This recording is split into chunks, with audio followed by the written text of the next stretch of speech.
हिंदू धर्मशास्त्रामध्ये आणि आपल्या संस्कृतीत श्रावण महिन्याला सर्व महिन्यांचा राजा मानले गेले आहे. हा महिना भगवान महादेवांच्या भक्तीचा, पवित्रतेचा आणि सकारात्मक ऊर्जेचा काळ असतो.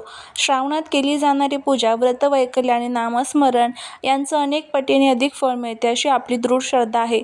परंतु यंदाच्या श्रावण महिन्याची सुरुवात एका अत्यंत विशेष आणि दुर्मिळ योगायोगाने होत आहे. यंदा श्रावण महिना सुरू होण्यापूर्वीच एक मोठी खगोलीय आणि धार्मिक घटना घडणार आहे, ती म्हणजे सूर्यग्रहण. या सूर्यग्रहणामुळे यंदाच्या श्रावणावर सूर्यग्रहणाचे सावट असणार आहे का?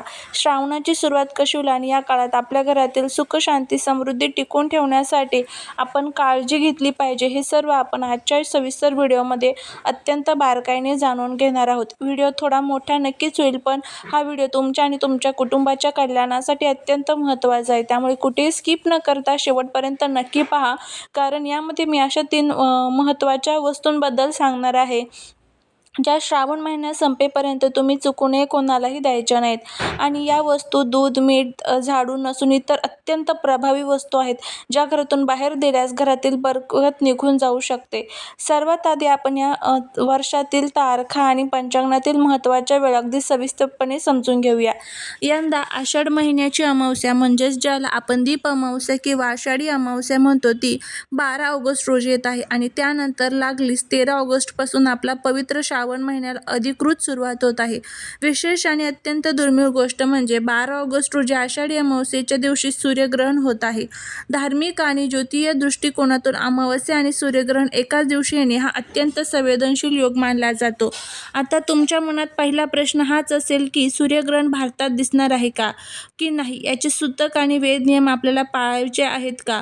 खगोल आणि पंचांगानुसार हे सूर्यग्रहण प्रामुख्याने जगातील काही ठराविक देशांमध्ये स्पष्टपणे दिसणार आहे. भारतात हे ग्रहण प्रत्यक्ष दिसत नसल्यामुळे त्याचा सूतक काळ आणि वेद काळ पाळण्याची आपल्याला अजिबात गरज नाहीये.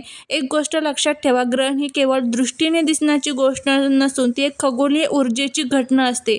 अमावस्या आणि सूर्यग्रहण एका पाठोपाठ एक आल्याने 13 ऑगस्टला श्रावण सुरू होण्यापूर्वीच 24 तासात वातावरणातील नकारात्मक ऊर्जा वाढण्याची शक्यता असते. त्यामुळे 12 ऑगस्टच्या रात्रीपासून ते 13 ऑगस्टच्या पहाटेपर्यंत आपल्या घरात स्वच्छता राखणे, कुलदेवतेचे नामस्मरण करणे आणि घरात कापूर जाळणे अत्यंत लाभदायक ठरेल, जेणेकरून श्रावणाची सुरुवात पूर्णपणे सकारात्मक ऊर्जेने होईल. श्रावण महिन्यात भगवान शिवशंकरांचा कृपेचा वर्षाव स्वतःवर आणि कुटुंबावर पाडून घेण्यासाठी काही गोष्टी नियमाने करणे आणि काही गोष्टी टाळणे अत्यंत गरजेचे आहे. श्रावणात आवर्जून काय करावे? दररोज सकाळी सूर्योदयापूर्वी किंवा लवकर उठून स्नान करावे. तांब्याभर शुद्ध पाण्यात थोडेसे कच्चे दूध आणि अक्षता टाकून भगवान महादेवाला अर्पण कराव्यात. श्रावणात ओम नमः शिवाय किंवा महामृत्युंजय मंत्राचा दररोज किमान 108 वेळा जप करावा.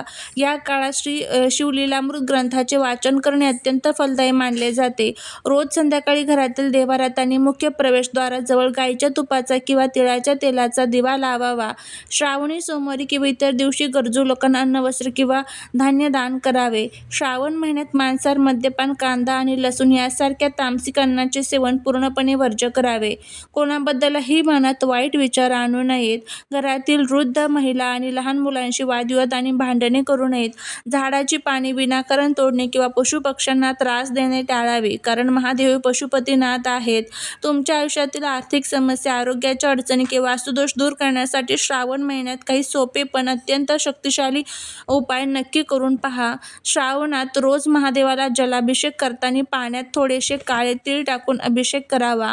यामुळे ग्रहांचा दोष, शनिदोष आणि नकारात्मक ऊर्जा दूर होते. घरातील आर्थिक चणचण रोखण्यासाठी श्रावण महिन्यात दररोज सकाळी संपूर्ण घरात गंगाजल शिंपडावे आणि ईशान्य कोपऱ्यात चंदनाची धूप दाखवावी. जर तुमच्या कामात वारंवार अडथळे येत असतील किंवा यश मिळत नसेल तर श्रावणात दररोज संध्याकाळी पिंपळाच्या किंवा उंबराच्या झाडाजवळ गाईच्या तुपाचा दिवा लावावा. आता आपण या संपूर्ण व्हिडिओच्या सर्वात महत्त्वाच्या भागाकडे वळूया. सामान्यतः दूध, मीठ, झाडू कोणाला देऊ नये हे सर्वांनाच माहीत आहे. पण आज मी तुम्हाला अशा 3 वेगळ्या आणि अत्यंत महत्त्वपूर्ण वस्तू सांगणार आहे, ज्या श्रावण महिना संपेपर्यंत तुम्ही स्वतःच्या घरातून बाहेर कोणत्याही व्यक्तीला, अगदी नातेवाईक, मित्र किंवा शेजाऱ्यांनाही वापरण्यासाठी किंवा वस्तू स्वरूपात देऊ नयेत.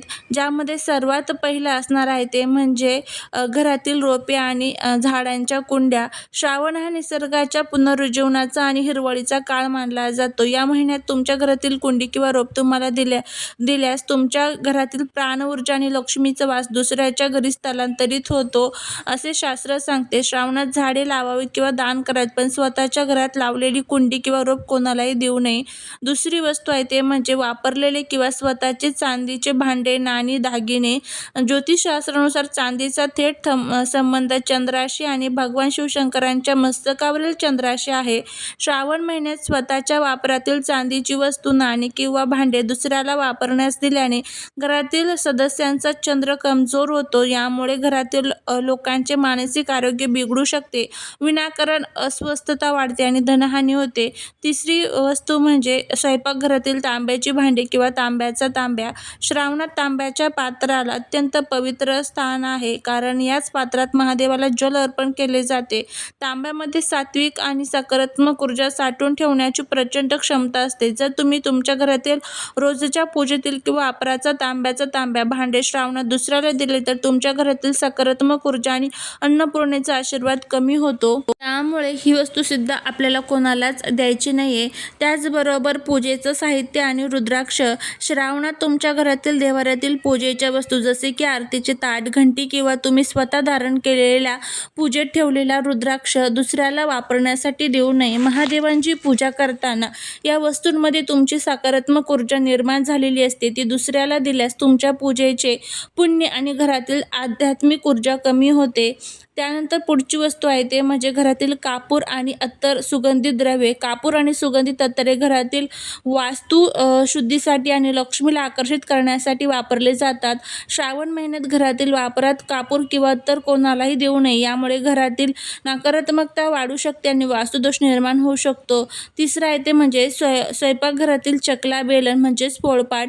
शास्त्रानुसार पोळपाट लाटण्याचा थेट संबंध घरातील अन्नपूर्णा देवी आणि आर्थिक स्थिरतेशी असतो. श्रावण महिन्यात तुमच्या घरातील वापरते पोळपाट किंवा लाटणे शेजाऱ्यांना किंवा नातेवाईकांना वापरण्यास देणे म्हणजे घरातील अन्न आणि धनाचा प्रवाह दुसऱ्याकडे वळवण्यासारखे आहे. त्यानंतर पुढचा आहे स्वतःची किंवा घरातील सदस्यांची कपडे. श्रावण हा पवित्रतेचा महिना आहे. या काळात स्वतः वापरलेले कपडे, विशेषतः पूजेसाठी वापरले जाणारे सात्विक कपडे दुसऱ्याला घालण्यासाठी देऊ नयेत. असे केल्याने दुसऱ्याची नकारात्मक ऊर्जा किंवा आजारपण तुमच्याकडे येण्याची शक्यता असते.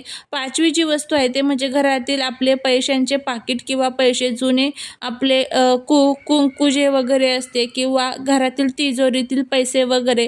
श्रावणात अनेक जण पूजेत नाणे ठेवून त्याची प्राणप्रतिष्ठा करतात. तुमच्या घरातील तिजोरीत किंवा देव्हाऱ्यात ठेवलेले भाग्याचे नाणे अथवा पूजेचा कुंकू श्रावण संपेपर्यंत कोणालाही दान म्हणून किंवा वापरण्यासाठी देऊ नका, अन्यथा घरातील आर्थिक बरकत थांबते.